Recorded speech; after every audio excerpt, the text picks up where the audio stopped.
Football fans can be the most dishonest bunch you can find. When a big team wins, somehow no one wants to also acknowledge that there are holes in that particular team that can actually be exploited in their next game.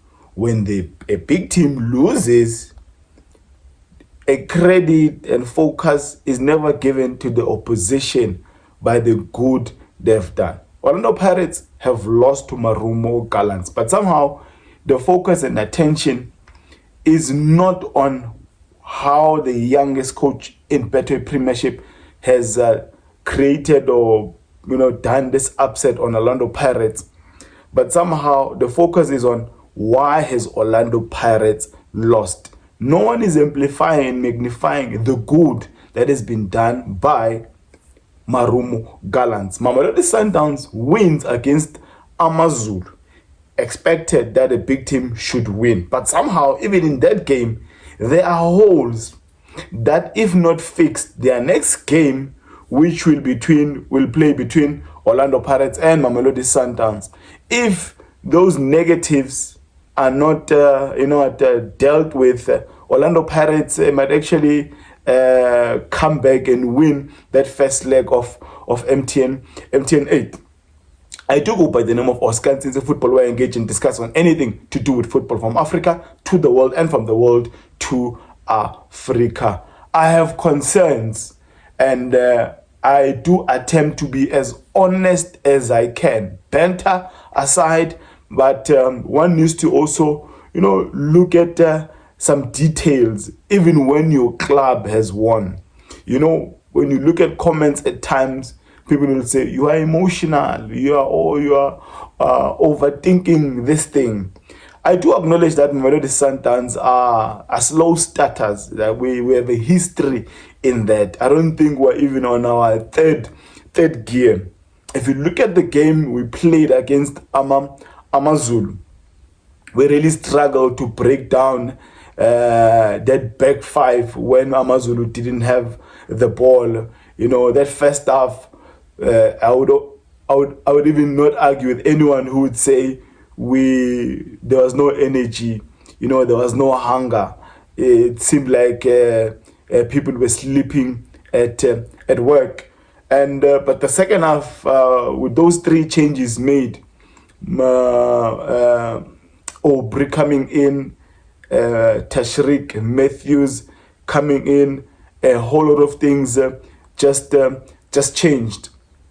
Now, happy with the 3 points, and yes, we're not on third gear as yet, but one also needs to be honest in that the struggle was real, breaking a team that was really sitting back.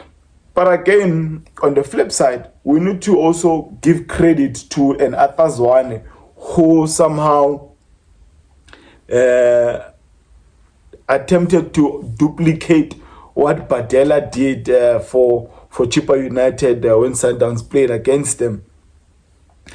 A better front three or front two of Amazulu would have punished Mamelodi Sundowns. Ngwenya had a chance. Mashiho had a chance. I mean, the opportunities that Amazulu got, at least 3 or 2 of them, those were scoreable opportunities. I think 3. The chip over the keeper, the panic when the boy just had to turn and then pick a spot. And another thing that as Mamelodi Sundowns we should really be concerned about is the performance. It's not seen yet because we've not considered goal. I mean, it's only the 3rd game this season. But a Williams, his timing of, coming out. I mean, on this game, I think 2 or 3 times he was caught out. But hence I'm emphasizing the point that a better quality in the final third for Atazwane's boys would have killed this game and punished Mamelodi Sundowns. My concern going to that first leg against Orlando Pirates is that this guy Williams, I think he's excited. He's just I don't know what's happening with him, but he really needs to time if he's going to chase the ball. I know we play with a high line, and playing against the Orlando Pirates with players who are better in the final third, we will be punished if he continues with these tendencies. And I mean, even building from the back, there were a number of times when Amazulu were pressing us, and you were like, you know what, half second earlier, that striker could have actually caught on Williams. And now, obviously, there's not just bad, there's also good on what Mamelodi Sundowns have done. We are liking what Arthur Salles is becoming this new season. He is moving, and it will be unfair of us to compare a Sales to a Lucas Ribeiro. They are not the same profile of players. Therefore, whether this guy is a half winger or is a 10, the role that Miguel Cardoso is employing him in is very good. The guy has got a pass. I mean, he's got a pass. And a good thing about him is he can also take a shot at goal. Really dislike what's happening with how we are not using our set pieces. I mean, anytime when it's a corner, it's almost like a waste. All our set pieces are just useless. And that's actually a concern, because if you're going to play a team against Orlando Pirates, things are not going well for them. Today they rested their captain Usibisi Mbogazi, was the captain, partnered with a young man in Usiema. They rested Rele Mufukeng, who came in second half. They rested Sipombole. Clearly, the idea is to have a strong team in that first leg against Mamelodi Sundowns come Saturday. Orlando Pirates, they probably going to fix what is happening in that right back. Libito is not there. Van Rooyen is not there. Shandu is not there. I don't think they will continue playing Mashiluane against Mamelodi Sundowns, who will be up against probably a Teshrik Matthews, who should start on Saturday. I think a front four or front three guaranteed of a Sales, Reyners, and Teshrik Matthews should start that game against Orlando Pirates. And because even Jaden Adams, I don't know what's happening with him. My worry with an Allende and a Tebogo Mokoena is fatigue. These guys are not substituted. These guys are playing 90 minutes in, 90 minutes out. Obas is not given minutes. Mkulise is not given minutes. And this is my honest opinion about what I'm seeing about my team. I've acknowledged a number of times that yes, we're not on fourth gear as yet. We are just slow starters, gradually getting them. And I ask myself at times, going to this Saturday game, if he's going to play a midfield three and probably compromise Shishizwane. Is he? Because if we play, let's say we start with definitely Longa is not going to start on Saturday.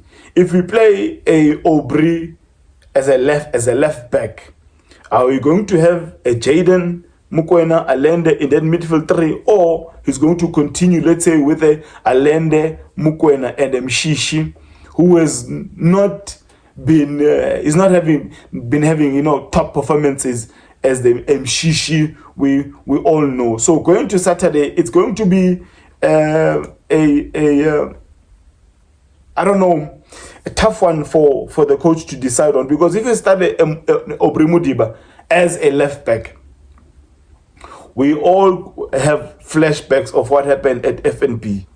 If you put a speedy winger on a Aubry Mudiba, it's going to be a problem. But the Mudiba playing as an 8, he's probably better. Maybe put a Pasadine as a left back. Mudiba joins Allende and Mokoena, who we all know that they are definitely going to start, and probably pull out a Mshishi Zwane. It's a first leg away for Sundowns, and we know the away rule stands in the MTN. So those were just some of my concerns, but there are a lot of positives as well. I like, the third man runs, that, the ball is intended for, let's say, a Reyners, but Matthews comes in, sails, dishes for a Matthews, and Matthews gives the ball